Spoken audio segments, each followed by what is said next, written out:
या ठिकाणी विशेष रूपाने उपस्थित असलेले पूज्य स्वामी ब्रह्मविहारीजी, ज्यांच्यामुळे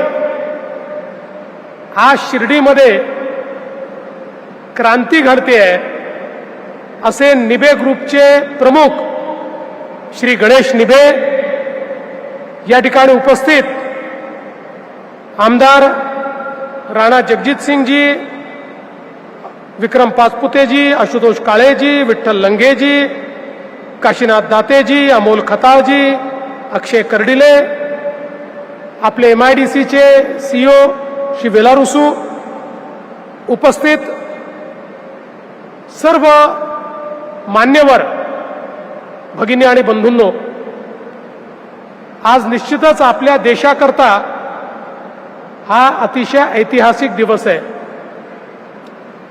देशाचे प्रधानमंत्री माननीय नरेंद्र मोदीजी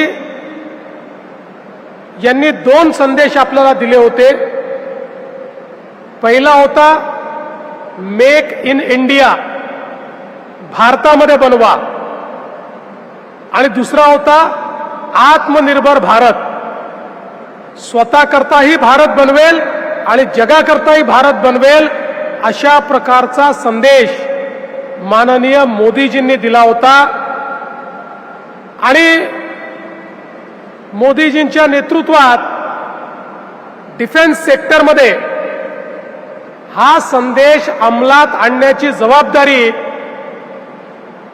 आपल्या देशाचे रक्षा मंत्री माननीय राजनाथ सिंगजी यांनी स्वीकारली. आणि आज आपण पाहतोय की जो देश सगळी शस्त्रास्त्र इम्पोर्ट करत होता, सगळी युद्ध आयातीत गोष्टींच्या भरोशावर लढत होता, आज तो देश मोठ्या प्रमाणात डिफेन्सच्या क्षेत्रातला एक्सपोर्टर बनलेला आहे. आणि आत्मनिर्भर भारतच्या अंतर्गत आता जगातील चांगल्यात चांगले ड्रोन, चांगल्यात चांगले मिसाईल हे आपण आपल्याकडे तयार करतो. मला असं वाटतं की एक प्रकारे आत्मनिर्भर भारताचं स्वप्न हे आज पूर्ण होताना आपल्याला पाहायला मिळतंय. मला विशेष आनंद या गोष्टीचा आहे की आपल्या महाराष्ट्राच्या मातीतला एक युवक, ज्यांचं नाव गणेश निबे आहे, यांनी या डिफेन्सच्या क्षेत्रामध्ये ज्या प्रकारे आपलं काम उभं केलं, महाराष्ट्राकरता आणि देशाकरता अत्यंत गौरवास्पद आहे. एकदा जोरदार टाळ्या वाजवून आपण गणेश निबे यांचं अभिनंदन केलं पाहिजे. गेले अनेक वर्ष मी त्यांना पाहतो. तंत्रज्ञान हा त्यांचा आवडता विषय.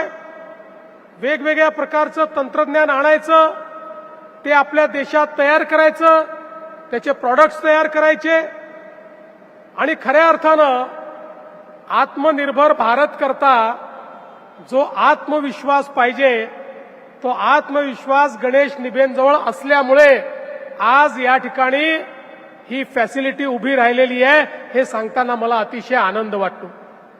आपण बघा, आज वेगवेगळ्या प्रकारचे अस्त्र त्यांनी जे तयार केले, आपल्याकडे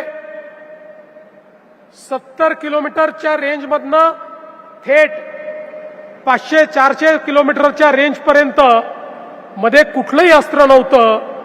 एक मोठी गॅप आपल्याकडे होती, त्यामध्ये 150 किलोमीटर मारा करू शकेल आणि 300 किलोमीटर मारा करू शकेल अशा प्रकारचं अस्त्र तयार करण्याचं काम हे निबेंनी या ठिकाणी केलं. आणि त्यामुळे निश्चितपणे आपल्या देशाची कॅपेबिलिटी वाढली. आज या ठिकाणी आपल्या सोप्या भाषेत सांगायचं झालं तर जो दारुगोळा तयार होणार आहे, जे शेल्स या ठिकाणी तयार होणार आहेत, मगाशी ते माननीय राजनाथ सिंगजींना सांगत होते की 360 दिवस लगातार आपल्याला जर एखादं युद्ध करावं लागलं आणि सीमेवर दारुगोळा लागला तर तो सगळा दारुगोळा तयार करण्याची कॅपॅसिटी आज त्यांनी तयार केलेली आहे. इतकं मोठ्या प्रमाणात हे काम या ठिकाणी झालंय. विशेषतः ही तर जी फॅसिलिटी आहे, आपल्याला आश्चर्य वाटेल, एक एक शेड अर्ध्या किलोमीटरचं शेड आहे आणि अर्ध्या किलोमीटरचे 9 शेड या ठिकाणी आहेत आणि अतिशय स्टेट ऑफ आर्ट अशा प्रकारची सगळी मशिनरी आहे. आणि जे काही या ठिकाणी तयार होत आहे, डिफेन्समध्ये सगळ्याच कॅपेबिलिटीज सांगता येत नाहीत, पण ज्या कॅपेबिलिटीज आम्ही बघितलेल्या आहेत त्या निश्चितपणे आपल्या सगळ्यांना आश्चर्यचकित करू शकतील. अशा प्रकारच्या अत्यंत गाइडेड, म्हणजे जे नष्ट करायचं आहे थेट प्रत्यक्ष तिथेच पोचू शकेल अशा प्रकारचे ड्रोन्स, अशा प्रकारचे गाइडेड मिसाइल्स हे या ठिकाणी तयार होत आहेत. आणि केवळ इथेच नाही तर त्यांनी वेगवेगळ्या ज्या फॅसिलिटीज तयार केलेल्या आहेत त्या प्रत्येक फॅसिलिटीमध्ये आज इतक्या मोठ्या प्रमाणात वेगवेगळ्या प्रकारचं अॅम्युनिशन ते तयार करतायत. यापूर्वी देखील आम्हाला उद्घाटनाला जाण्याची संधी मिळाली आणि प्रत्येक वेळी गेलं की त्यांनी केलेलं कार्य हे थक्क करणारं कार्य आपल्याला पाहायला मिळतं. आणि म्हणूनच मला असं वाटतं की आज हे जे काही आपण पाहतो आपल्या देशाकरता, देशाच्या सुरक्षेकरता अत्यंत मोठं कार्य या ठिकाणी झालंय. सगळ्यात महत्वाचं, या सगळ्या फॅसिलिटीज 100% मोठ्या प्रमाणात एक्सपोर्ट करणार आहेत. वेगवेगळ्या देशांना आपल्या देशातनं शस्त्रास्त्र एक्सपोर्ट होणार आहे. आत्ताच काही करार झाले, त्या करारामध्ये इस्रायल सोबत एक करार झालाय, त्या करारामध्ये सी प्लेन तयार करण्याकरता करार झालेला आहे.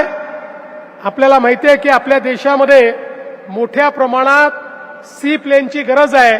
सी प्लेन पाण्यातूनच उडतं आणि पाण्यातच उतरतं, त्यामुळे जगामध्ये हे सी प्लेन अत्यंत पॉप्युलर आहे. एखाद्या धरणातनं उडून दुसऱ्या धरणामध्ये ते उतरू शकतं. अशा प्रकारचं सी प्लेन हे तयार करण्याची कॅपेबिलिटी देखील आता या ठिकाणी निबेंनी तयार केलेली आहे. आज आपण पाहतोय ऑपरेशन सिंदूरच्या वेळी देखील आपण बघितलं, आत्मनिर्भर भारताचं एक मोठं उदाहरण आपल्याला पाहायला मिळालं. माननीय राजनाथ सिंगजींच्या नेतृत्वात आमच्या या सगळ्या सेनेनी माननीय